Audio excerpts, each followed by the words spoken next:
A história do primeiro Natal começa com uma antiga profecia bíblica, 600 anos antes do acontecimento. Foi Isaías, um profeta messiânico, quem declarou: "Um menino nasceu, um filho nos foi dado, o governo está sobre os seus ombros." Os anjos anunciaram sua chegada com uma grande epifania celestial, e a notícia do seu nascimento se espalhou como boas novas a todos os homens, de humildes pastores até distantes, ricos e poderosos reis. O Nazareno, o Rei dos Reis, esteve entre nós. Essa é a história do seu nascimento e o relato de como o Salvador veio ao mundo. Esta é a profecia sobre o Natal sobrenatural de Jesus, a nova série de mensagens da Igreja Agnus Vanelville. Ele nasceu, ele venceu e ele estará conosco até o fim dos tempos. Vamos celebrar Jesus e o seu maravilhoso nascimento. Olá, graça e paz, que bom que você está aqui conosco no nosso canal do YouTube para mais um episódio da série O Natal Sobrenatural de Jesus.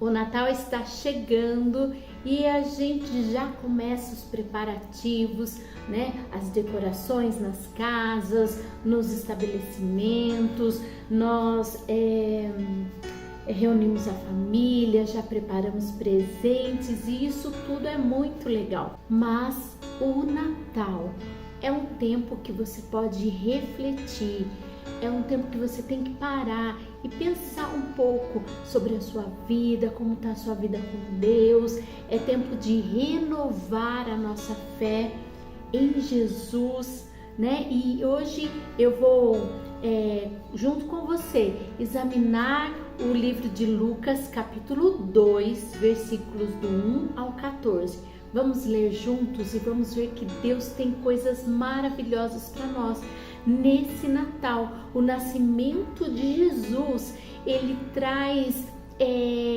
lições importantíssimas, lições riquíssimas que Deus tem para nós.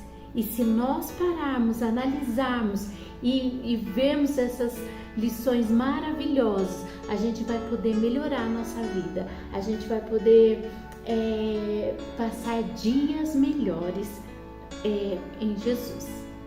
Bom, vamos ler aqui, Lucas 2, do versículo 1 até o 14. Diz assim: naqueles dias foi publicado um decreto de César Augusto convocando toda a população do império para recensear-se.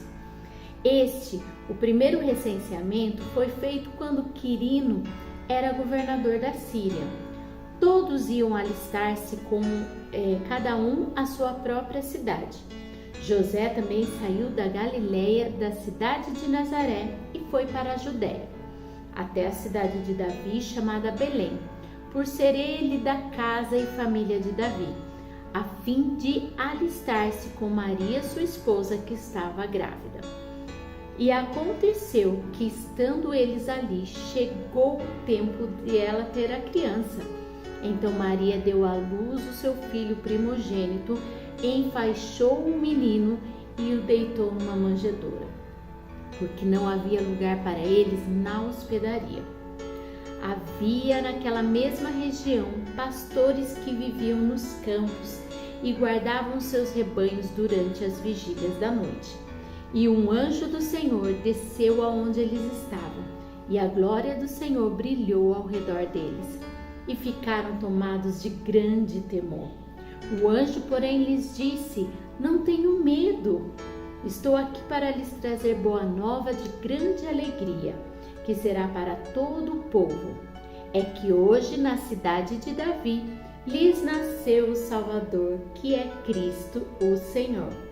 E isto servirá a vocês de sinal. Vocês encontrarão uma criança envolta em faixas e deitada em manjedoura. E de repente apareceu com o anjo uma multidão do exército celestial, louvando a Deus e dizendo: Glória a Deus nas maiores alturas e paz na terra entre os homens a quem Ele quer bem. Bom, esse texto mostra como foi o nascimento de Jesus. E o anúncio dos anjos, né? Foi os anjos que vieram e anunciaram desde para Maria, para José, que eles teriam um filho, né? Os anjos vieram,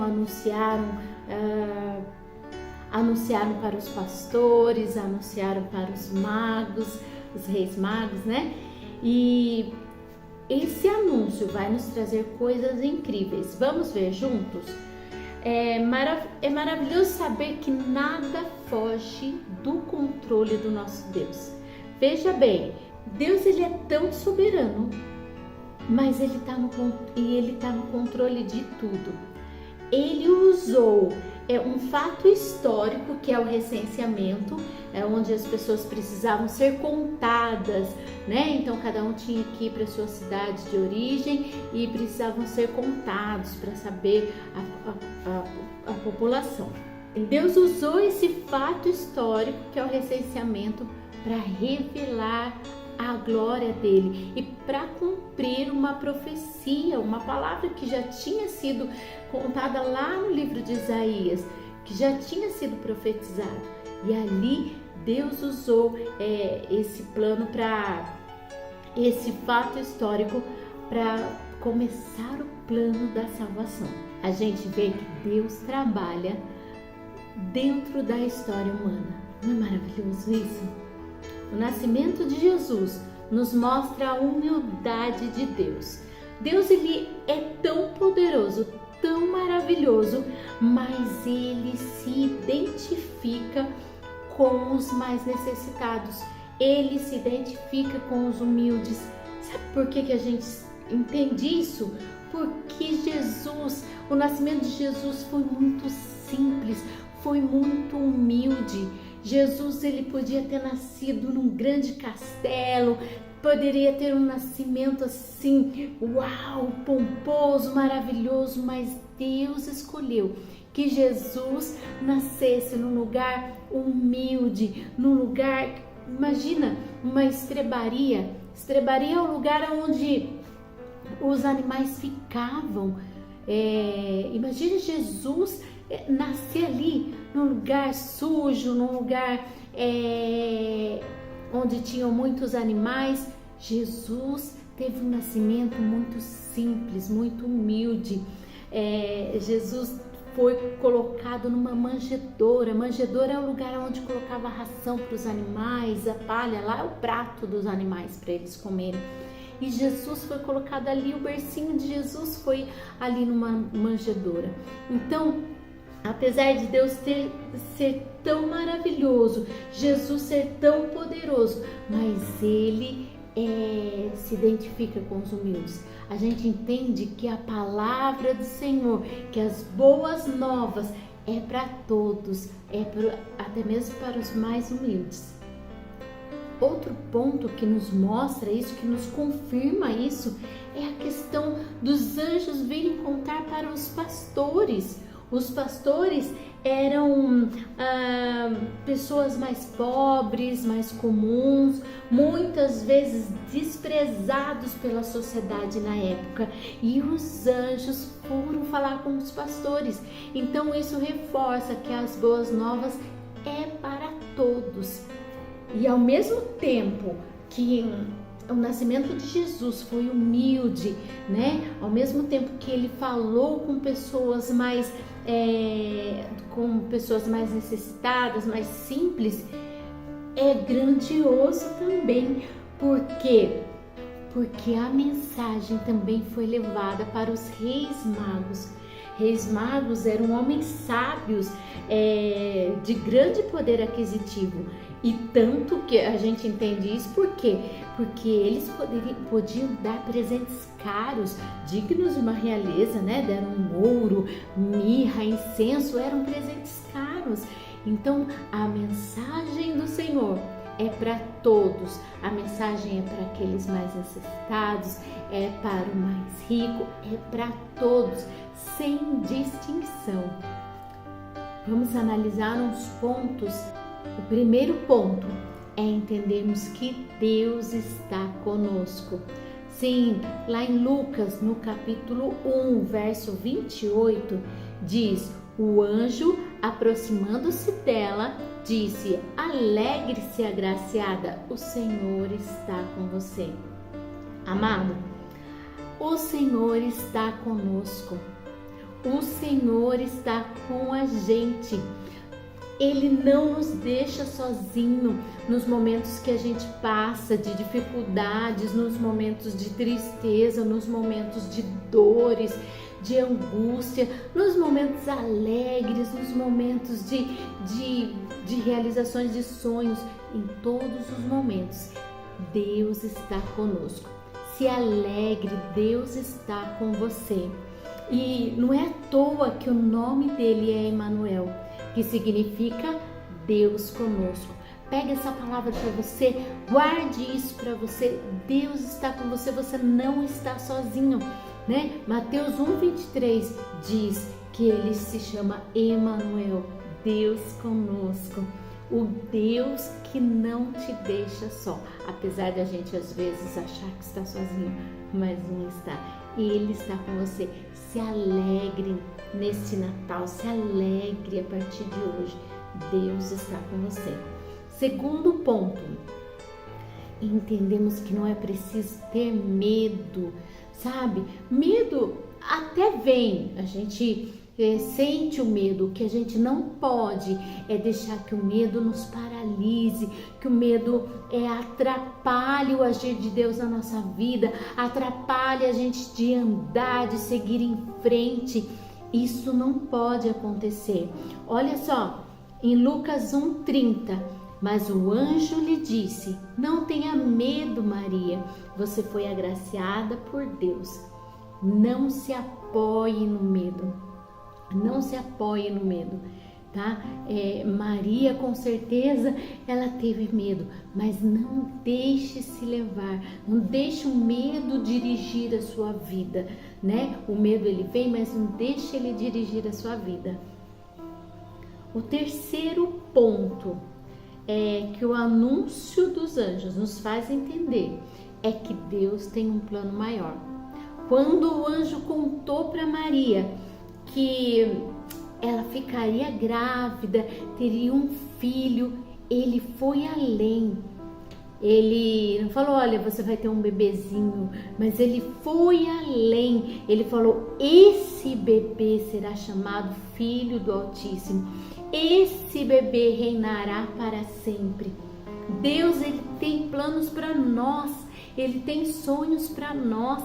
E só que a nossa visão é limitada e a gente imagina que é algo simples, a gente só fica no básico, mas não, os planos de Deus são maiores, os planos de Deus são eternos. A gente acha que o bom é só realizar o nosso ego, né? Satisfazer o nosso ego hoje, mas não. Deus, ele tem planos eternos para você, vai muito além disso, né? O plano de Deus é maior, então deixa Deus cumprir o plano dele, né? O propósito dele, que é tão grande na sua vida. Quarto ponto.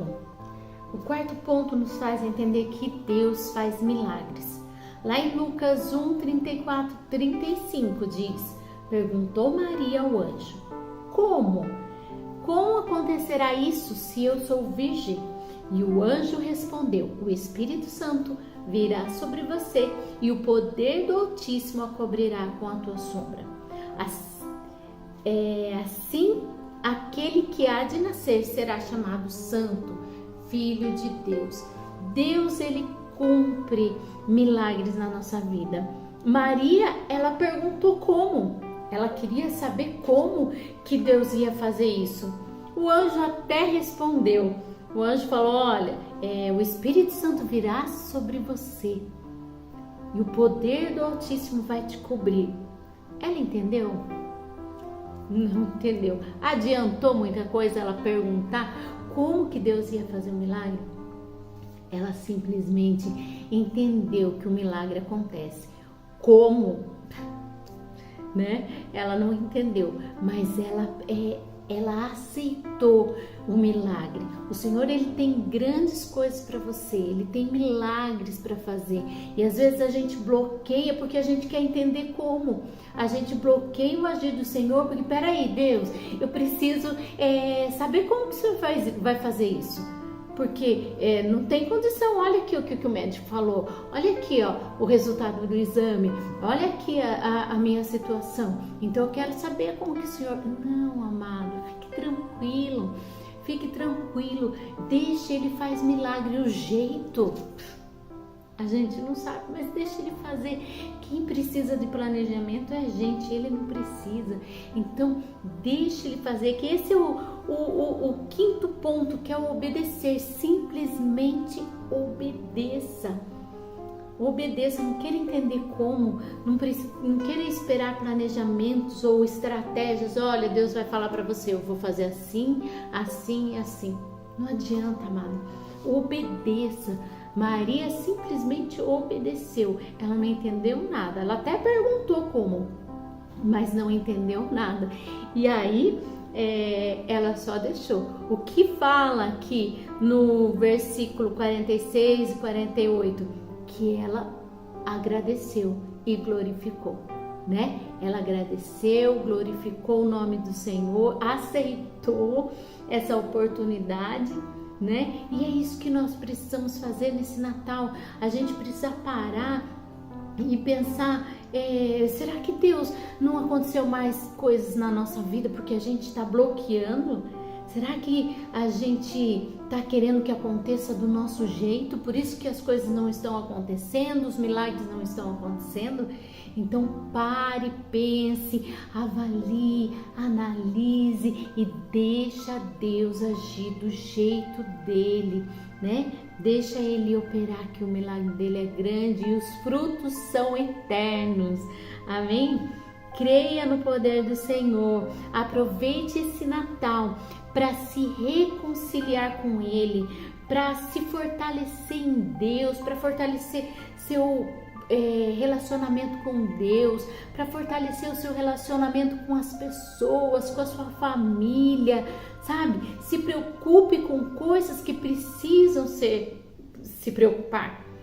A gente hoje tem se preocupado com coisas que não tem necessidade, tem assumido coisas que não são nossas, sabe? Eu fico desesperado porque eu preciso resolver tal coisa. Não, tem coisas que tá na sua mão que é você que precisa resolver, mas tem coisas que é Deus que vai fazer do jeito dele. Você precisa acalmar o seu coração e deixar ele fazer. Então, nesse Natal, aprenda a confiar no menino Jesus, um menino que nasceu e que hoje ele tá lá no céu preparando um lugar para você, sabe? Ele morreu na cruz, ele ressuscitou, ele trouxe salvação e agora a gente precisa aceitar o perdão dele, aceitar as coisas, os milagres que ele faz. Só agradeça e glorifique o nome dele. Amém? Aproveite esse Natal para você refletir na sua vida. Deus tem grandes coisas para você. Curta, né? Com a família, brinque, decore, dê presentes, mas olhe lá para dentro, veja como que você tá e veja o que você precisa fazer para que Deus possa operar grandemente na sua vida, né? Para que o nascimento de Jesus faça sentido na sua vida a partir de hoje. Deus abençoe você. Espero você na próxima quinta-feira para mais um episódio do Natal Sobrenatural de Jesus. Deus abençoe.